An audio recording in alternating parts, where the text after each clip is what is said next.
मृत्यु हो गई, बैंक वालों ने 25,000 रुपए दे करके दाह संस्कार के लिए पल्ला झाड़ लिया था। लेकिन आज अगर इनके घर में खुशियां हैं, आज इनका बच्चा पता है कहां पढ़ रहा है? जहां से हमारे डॉक्टर लिम सियोजिन ने आईआईटी किया था खड़गपुर से, वहां इनका बच्चा इंजीनियरिंग पढ़ रहा है। आप सोच के देखिए। और दोस्तों ये सब कैसे पॉसिबल हुआ? सिर्फ और सिर्फ 4 दिन ईमानदारी से इस बिजनेस को बिल्ड करके। आप सोच के देखिए कि इस बिजनेस को हमको बिल्ड करना क्यों है। आप सिर्फ 1,000 रुपए, 2,000 रुपए और 1 लाख रुपए के लिए इस बिजनेस को बिल्ड नहीं कर रहे हैं दोस्तों। बैंक का एम्प्लॉय मर जाए, उसके परिवार वाले बैंकर नहीं होते हैं। लेकिन ये डीएक्सन में डबल डायमंड इनकी मृत्यु हुई थी, आज इनकी पत्नी डबल डायमंड है, इनके बच्चे डबल डायमंड है, उनकी आने वाली पीढ़ियां डबल डायमंड है। तो दोस्तों ये सिस्टम बिल्ड करने का बिजनेस है और इसलिए इस बिजनेस को बिल्ड करना जरूरी है। देन अगला जो रीजन है इस बिजनेस को हम क्यों बिल्ड करें, तो दैट इज दुनिया में जितने भी लोग हैं वो इनमें से कुछ तरीके की जिंदगी जी रहे हैं। सबसे पहला जीवन होता है लाइफ ऑफ सर्वाइवल, यानी एक ऐसी जिंदगी जो बस हम किसी तरीके से जी रहे हैं, किसी तरीके से सर्वाइव कर रहे हैं, किसी से 2 वक्त की रोटी आ जा रही है, इसको बोलते हैं लाइफ ऑफ सर्वाइवल। दूसरा होता है लाइफ ऑफ नेसेसिटी, हमारा जीवन ऐसा चल रहा है कि हमारी जरूरतों की सारी चीजें पूरी हो जा रही है, एक अच्छा जीवन हम जी रहे हैं। देन उससे आगे जब आप बढ़ते हैं तो होता है लाइफ ऑफ कंफर्ट, आपका जीवन और आनंदमय है, आपके पास चलने को 4 व्हीलर है, आपके घर में एसी लगा है, एक शानदार घर में रहते हैं, बच्चों को अच्छी शिक्षा देते हैं, सारी सुविधाएं आपके पास है, लाइफ ऑफ कंफर्ट। देन आता है लाइफ ऑफ एक्सीलेंस कि आपके पास बेहतरीन सुविधाएं हैं, है ना। कार पे चलना कंफर्ट है, लेकिन मर्सिडीज में चलना क्या है? एक्सीलेंस है। तो आपके पास एक्सीलेंस है, आपके पास सब कुछ बढ़िया है। लेकिन दोस्त इन सब से ऊपर एक जीवन होता है और इस जीवन को बोलते हैं लाइफ ऑफ सिग्निफिकेंस, यानी एक ऐसा जीवन जिसका कुछ अर्थ हो, एक ऐसा जीवन जिसका कुछ मतलब हो। और दोस्तों ये सिग्निफिकेंस का मतलब क्या होता है? अगर इसको हिंदी में लिखूं मैं, तो जब आप अपने जैसी उपलब्धियां दूसरों के जीवन में लाते हैं तब आपकी लाइफ क्या कहलाती है? सिग्निफिकेंस कहलाती है। और ये जीवन आपको कौन देता है दोस्त? डीएक्सन देता है। मैं बोलता हूं दोस्त कि डीएक्सन में क्राउन डायमंड बनना और क्राउन एम्बेसडर बनना सफलता की पहचान नहीं है। एक आदमी जिस दिन खड़ा होकर ये बोलने वाला हो गया ना कि मैं असफल हूं इनकी बदौलत, उस दिन आप सफल होते हैं, उस दिन आप सफल होते हैं। और ये मौका आपको ये बिजनेस देता है दोस्तों, आपकी लाइफ को सिग्निफिकेंट बनाता है ये बिजनेस, है ना। तो लाइफ को सिग्निफिकेंट बनाना क्या है? That is an art. मेहनत करनी होगी। सिग्निफिकेंट आपका लाइफ जो है ना वो ऐसे ही नहीं बनेगा, कुछ करना होगा उसके लिए। और 3 चीजें हैं यहाँ पे। क्या है चीजें? सबसे पहली चीज है विल। आपको ड्रीम देखने होंगे, आपको गोल सेट करने होंगे। अभी काफी सारी बात हुई है इसके ऊपर में, मैं वहां नहीं जाऊंगा। आपको अपने डिजायर सेट करने होंगे। डिजायर कौन सी चीज है? ऐसी चीज जो चाहिए ही चाहिए, किसी भी कीमत पे चाहिए और उसके लिए आप कुछ भी करने को तैयार हैं। तो पहली चीज है विल। दूसरी चीज है स्किल। कुछ स्किल्स चाहिए इस बिजनेस को डेवलप करने के लिए और वो पीपल स्किल है। पीपल स्किल में कौन से स्किल आते हैं? Communication skill, leadership skill. और ये सब कैसे डेवलप होगा दोस्तों? धीरे धीरे डेवलप होगा, सीख के डेवलप होगा, सेमिनार्स को अटेंड करके देख लो डेवलप होगा, किताबों को पढ़ के डेवलप होगा। एक बड़ी प्यारी सी कम्युनिकेशन स्किल और लीडरशिप स्किल की जब बात आती है तो एक बड़ी प्यारी किताब है डेल कार्नेगी की लोक व्यवहार। आप में से कई सारे लीडर्स ने पढ़ा होगा, जिन्होंने नहीं पढ़ा है ना यार, शायद 100 रुपए या 150 रुपए की किताब है मात्र। आपको जीवन में ये किताब निश्चित रूप से खरीद करके पढ़नी ही चाहिए, क्योंकि मैं ये मानता हूं कि जो एक नेटवर्कर होता है ना, उसको तो बिल्कुल ऐसा होना चाहिए कि कितनी भी आंधी आए वो ऐसे झुक जाए, कितनी भी आंधी आए ना बेटा ऐसे झुक जा फिर खड़ा हो जा। यही इसको बोलते हैं नेटवर्कर। और लोक व्यवहार आपको ऐसा ही बनना सिखाता है। बेहतरीन, दुनिया की बेहतरीन किताबों में से एक किताब है वो। तो ये स्किल्स हैं जो आपको धीरे धीरे धीरे धीरे धीरे धीरे क्या करना है? डेवलप करना होगा। Then faith. दोस्तों फेथ होना चाहिए। बिना विश्वास के आप कहीं भी नहीं जा सकते। आपकी जिंदगी एग्जैक्टली उतनी ही बड़ी होगी जितना बड़ा आपका फेथ होता है। तो विश्वास आपके अंदर कूट कूट के बड़ा होना चाहिए। देन तीसरी चीज है विल, स्किल और रिफिल। रिफिल में क्या आता है? Relearn, revisit. हम लोग क्या होता है ना, दो तरीके के लोग होते हैं। एक बोलता है कि मुझे कुछ नहीं आता है, और दूसरा बोलता है कि मैं तो सब जानता हूं, अब मेरे ज्यादा कौन जानता है। जाहिल कौन है? सब जानता है। एक आदमी है जो बोल रहा है कि मैं कुछ नहीं जानता हूं, शून्य हूं, और दूसरा बोलता है कि मेरे से बढ़ क्या जानकार कौन है। जाहिल कौन है? सब जानता है। ये आप अंदाजा लगाइए जाहिल कौन है। दोस्तों कहा जाता है कि आप जितना ज्यादा सीखते हैं, जितना ज्यादा आपकी नॉलेज बढ़ती है, उतना ज्यादा आपको लगता है कि हम तो अभी और भी अज्ञानी हैं। दुनिया के जितने भी हमारे जो प्रोफेसर साहब हैं, जोरदार ताली मैं चाहूंगा सबके लिए। आज भी जब भी आपकी उनसे मुलाकात होगी, कितनी सफलता है उनके जीवन में, कितनी सफलता के बाद वो जब भी आपसे मिलेंगे, आप देखिएगा उनके हाथ में एक नई किताब जरूर होगी। एक नई किताब के साथ वो हमेशा मौजूद होते हैं। तो क्या करना है? अपने आप को रीफिल करते रहना है। जिस दिन आपने अपने आप को रीफिल करना बंद कर दिया, जिस दिन आपने सोच लिया कि अब तो भैया बहुत हो गया है, उस दिन क्या होता है? आपकी ग्रोथ बंद हो जाती है। दोस्त अगर जीवन में ग्रोथ चाहिए ना, तो एक मंत्र आपको हमेशा याद रखना है। जब आप किसी पे उंगली उठाते हैं तो 3 उंगली किसके तरफ होती है? इस मंत्र को हमेशा याद रखिएगा, जीवन में कभी पीछे नहीं जाएंगे। हम लोग क्या होता है ना कि अपनी जो कमियां होती हैं, हम जो पीछे रह जाते हैं, कहीं ना कहीं किसी न किसी को खोज के सारा दोष किसके ऊपर डालते हैं? प्रोडक्ट बहुत महंगा है, पेस्ट अब पहले वाला नहीं है, फलाना ढिमाका, मेरा अपलाइन ठीक नहीं है, मेरा स्टॉक पॉइंट दूर है, पता नहीं क्या क्या। लेकिन जब आप ये उंगली सामने वाले को दिखा रहे हैं तो 3 उंगली कहां पे? जिस दिन आपने ये जान लिया, जिस दिन आपने ये मान लिया कि सुधार अगर कहीं करना है तो कहां पे करना है? अपने आप को करना है, अपने आप को और बेहतर बनाना। रीफिल करने की हैबिट आपकी बदलनी नहीं चाहिए। तो ये 3 स्किल अगर आपने डेवलप कर लिए ना दोस्त, क्या होगा? लाइफ ऑफ सिग्निफिकेंस की तरफ बढ़ेंगे आप।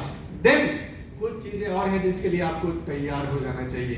कौन सी चीजें? यहाँ पे सबसे पहले फेल होने के लिए तैयार होना है। यहां से कितने लोग हैं जो सफल होना चाहते हैं? सारे लोग। लेकिन मैं अगर पूछे कितने लोग हैं जो फेल होना चाहते हैं? अभी कितने लोग हैं जो बोलेंगे मैं फेल होना चाहता हूं? आप किसी भी मीटिंग में जाके पूछ लो, सफल होना कितने लोग चाहते हैं? सब लोग हाथ खड़ा करते हैं। फेल होना कितने लोग चाहते हैं? चुप्पी छा जाएगी, किसी को फेल नहीं होना, सबको पास होना है।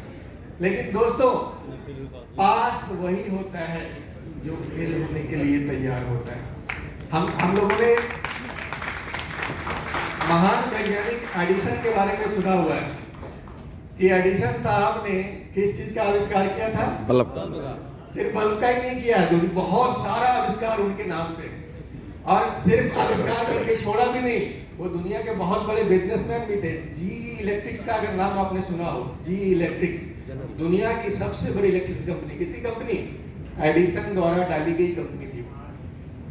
तो एडिसन ने क्या किया कि उस जमाने में जब लोग लालटेन, दिया, लैंप, पता नहीं क्या क्या जला रहे थे हम लोग, उस जमाने में एडिसन ने बोला कि भैया हम एक ऐसा दिया जलाएंगे जिसमें आधी तूफान का कोई जरूरत ना पड़ेगा और डेली शीशा साफ करने का भी कोई जरूरत नहीं पड़ेगा।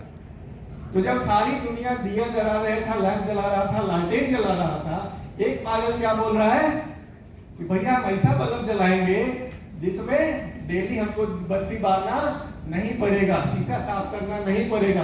तो दुनिया के सब लोगों ने क्या बोला? जिसको जिसको वो बताया होगा, एडिसन ने बताया होगा, सबने क्या राय दिया होगा उसको? कह रहे तू पगला गया है यार, ऐसा भी हो सकता है क्या? लेकिन दोस्तों फेल होने की कहानी अगर सीखनी है तो एडिसन से सीखिए। उन्होंने बोला कि मैं एक ऐसा दिया जलाऊंगा, और बेचारे ने पता नहीं साल 1.5 साल खूब मेहनत की, जम के मेहनत की, और एक दिन ऐसा आया कि पूरे मोहल्ले को बैठा करके बोले कि देखिए आज ये दिया हम जलाने वाले, जिसका नाम उन्होंने बल्ब रखा था। और वो समय आया, सारा मोहल्ला बैठा हुआ है, आप सोच के देखो, देखने वाले लोग बैठे हुए हैं, और बल्ब को जलाने के लिए बिजली की जरूरत होती है। उन्होंने यहाँ पे वो दिया लगाया और क्या किया, इस स्विच को दबाया कि देखो अब ये जलने वाला है। और जब स्विच को दबाया टिप, तो यहाँ पे क्या हुआ, बॉल नहीं चला, यहाँ से आवाज आई धड़ाम, फट गया। आप सोच के देखो कि बंदे ने 1 साल 1.5 साल लगातार मेहनत किया था, इतना करने के बाद आज पूरे मोहल्ले के बीच कैसी बेइज्जती हुई, बहुत भयानक। कैसे बेइज्जती। आप सोचो जो वहां से देख के लौटे होंगे क्या क्या बोल रहे होंगे। उस बंदे को क्या करना चाहिए था, पहले चेक करना चाहिए, उस बंदे को छोड़ देना चाहिए था कि कहां से फितूर दिमाग में आ गया। उसने क्या किया, बोला कोई बात नहीं, 1 महीने बाद आप लोगों को फिर से दिखाएंगे, यही तमाशा।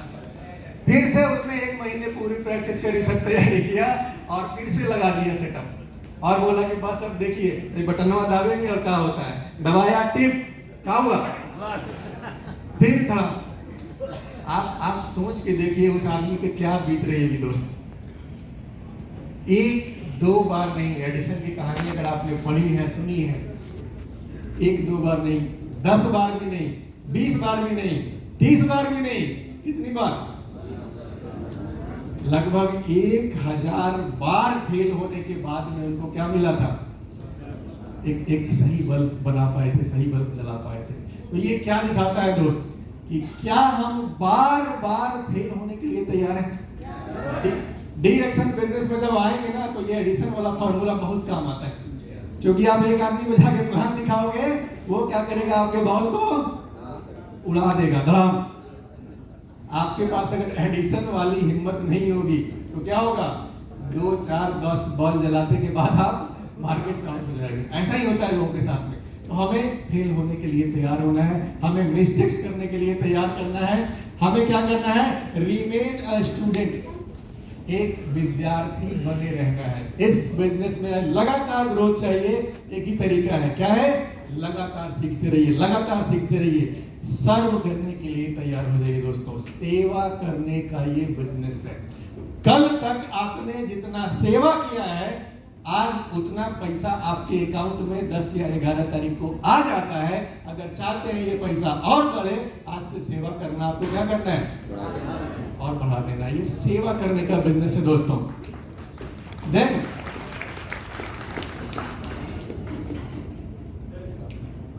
एक नेटवर्कर का काम है मेंटेन योर टेम्परेचर।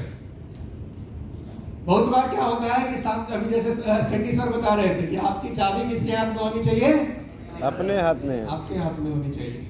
नेटवर्कर का टेम्परेचर 100 डिग्री पे मेंटेन होना चाहिए। ये नहीं कि सामने वाला आके भड़का दिया तो 110 डिग्री हो गए, सामने वाला आके पिन मार दिया तो तुरंत 50 डिग्री पे चले गए, नहीं। आपका टेम्परेचर 100 का 100 मेंटेन होना चाहिए। सामने वाला अगर आलू आया है तो भरता बन जाएगा, सामने वाला अगर अंडा आया है तो टाइट हो जाएगा। ये आपको करना है। नेटवर्कर का टेम्परेचर कभी भी बदलना नहीं चाहिए, एक टेम्परेचर में आपको चलना है। और दोस्तों, कुछ लोग जो अभी स्टार डायमंड नहीं बने, स्टार रूबी नहीं बने हैं, स्टार एजेंट नहीं बने हैं, उन लोगों के लिए मेरे पास यहाँ 2 सवाल है, इसके जवाब आपको लेते जाने हैं आज। पहला चीज, क्या ये बिजनेस सही है, क्या ये बिजनेस सही है? अब आप इस बिजनेस इस सवाल का जवाब आपको समझना है। दुनिया की सारी ताकतें चाहती हैं कि आप खरीदने वाला बना रहे। आप मार्केट से जब भी कोई चीज खरीद रहे हैं, मार्केट से जब भी कोई सेवा खरीद रहे हैं, तो किसी ना किसी के नेटवर्क में खरीद रहे हैं कि नहीं? यस। अगर आप जियो का मोबाइल यूज कर रहे हैं तो किसके नेटवर्क में है आप? अंबानी। आप धीरू भाई अंबानी के नेटवर्क में हैं। अगर आप एयरटेल का कर रहे हैं तो किसी और के नेटवर्क में है। अगर आप टाटा की कार खरीदते हैं तो आप टाटा के नेटवर्क में है। सही है, गलत है?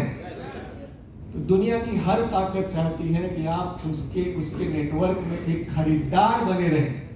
लेकिन दोस्तों, सिर्फ यही बिजनेस है जो चाहता है आप बेचने वाले बन जाइए। ये सही है, गलत है, ये डिसीजन आपको लेना है।